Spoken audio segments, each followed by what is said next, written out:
तो आप कह रहे हैं कि तैयारी तब से चल रही थी, उन हारी हुई सीटों पर काम करने का आपने कोशिश शुरू कर दी थी, लेकिन जरा एक आम जनता को समझाइए। मैं एक एक सीट का नाम लूंगी जरा, क्योंकि तमाम लोग ये कहते हैं कि भाई आप क्या उन सीटों पर जहां 50% से ज्यादा मुस्लिम आबादी है, अभी आप, मैं गलत नहीं हूं तो अमरोहा से, अलीगढ़ से और मुरादाबाद से लौट कर आ रहे हैं। हाँ, तो है ना, वहीं आज आपने प्रचार किया था, तो यहाँ पर भी आप कह रहे हैं कमल खिलेगा? देखिए, मुसलमान भारतीय जनता पार्टी का दुश्मन नहीं है और भारतीय जनता पार्टी मुसलमानों की दुश्मन नहीं है। ये भ्रम अब सपा बसपा कांग्रेस के लोगों को दूर करना चाहिए कि मुसलमानों को भाजपा का भय दिखा करके भाजपा आएगी तो मुसलमानों को खा जाएगी, भाजपा आएगी तो मुसलमानों का नुकसान कर देगी, भाजपा आएगी तो उनकी सारी जो योजनाओं का लाभ है देना बंद कर दिया जाएगा।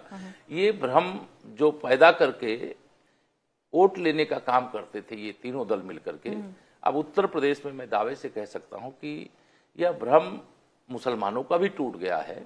और यह मुसलमान आपको वोट दे रहे हैं, आप कह रहे हैं? मुसलमान, क्योंकि मुरादाबाद और अमरोहा अगर आप जीत रहे हैं तो वहाँ 40-45% के बीच में ही मुसलमान आबादी। मैंने कहा ना, मुसलमानों में से एक बड़ी संख्या ऐसी है जो भारतीय जनता पार्टी को वोट देती है, लेकिन उनको जो डर दिखाते थे कि भाजपा आएगी दंगा हो जाएगा। अरे दंगा मुक्त प्रदेश बनाने वाली भारतीय जनता पार्टी है, गुंडा मुक्त उत्तर प्रदेश बनाने वाली भारतीय जनता पार्टी है, अपराधियों के खिलाफ कार्रवाई करने वाली भारतीय जनता पार्टी है। तो अपराध करने वाले अपराधियों से डर केवल हिंदुओं को नहीं होता है, मुसलमानों को भी होता है, क्योंकि हर मुसलमान भी अपराधी नहीं होता है, हर हिंदू भी अपराधी नहीं होता। अपराधी सिर्फ अपराधी होता है। तो आप एक तरफ कह रहे हैं कि मुसलमान अब बीजेपी की तरफ आ रहा है, उसको वोट दे रहा है, और दूसरी तरफ आप कहते हैं कि काशी मथुरा भी बाकी है। ये कौन सा पाप है? इसका मतलब ये नहीं है कि हमें जो भगवान राम के वंशज हैं, भगवान कृष्ण के वंशज हैं, कोई परिस्थिति विशेष में उन्होंने इस्लाम स्वीकार कर लिया होगा, वो भूतपूर्व हिंदू हैं, हम अभूतपूर्व हिंदू हैं, तो इसलिए उनसे कोई इस प्रकार का बैर नहीं है। अयोध्या मथुरा काशी वो आस्था के केंद्र है। ये बीमारी तो कांग्रेस ने छोड़ी है जानबूझ करके इस देश के सामने।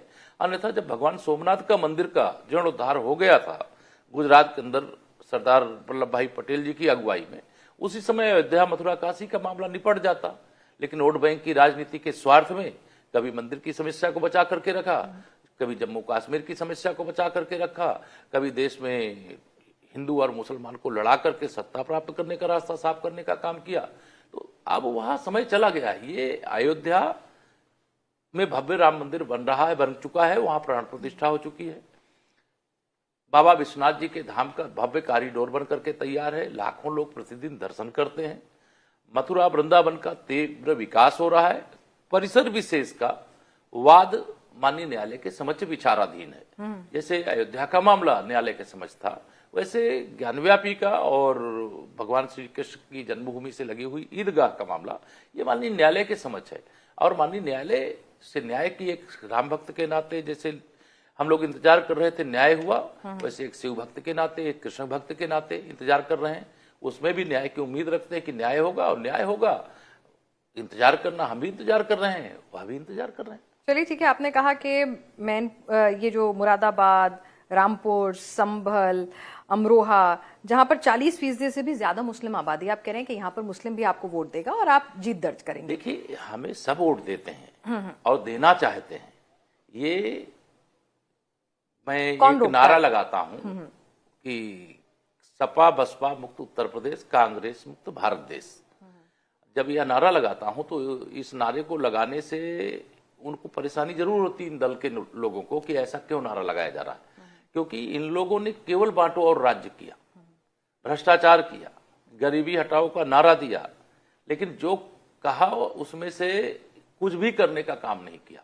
इसलिए आज सबको समझ में आ गया है। आप 10 वर्ष श्रीमती सोनिया गांधी जी, श्री राहुल गांधी जी, श्रीमती प्रियंका वाड्रा जी के निर्देश पे ही तो मनमोहन सिंह जी की सरकार चल रही थी। जिन 10 वर्षों में इन्होंने 12 लाख करोड़ का घोटाला किया और देश के लिए कुछ नहीं किया, गरीब किसान मजदूर के लिए कुछ नहीं किया, पिछड़ों दलितों आदिवासियों के लिए कुछ नहीं किया, आज कह रहे हैं कि हम सत्ता में आएंगे तो ये कर देंगे, वो कर देंगे, फर्जी घोषणा पत्र लेकर के आते हैं। कोई भरोसा करने वाला इनकी बात पर?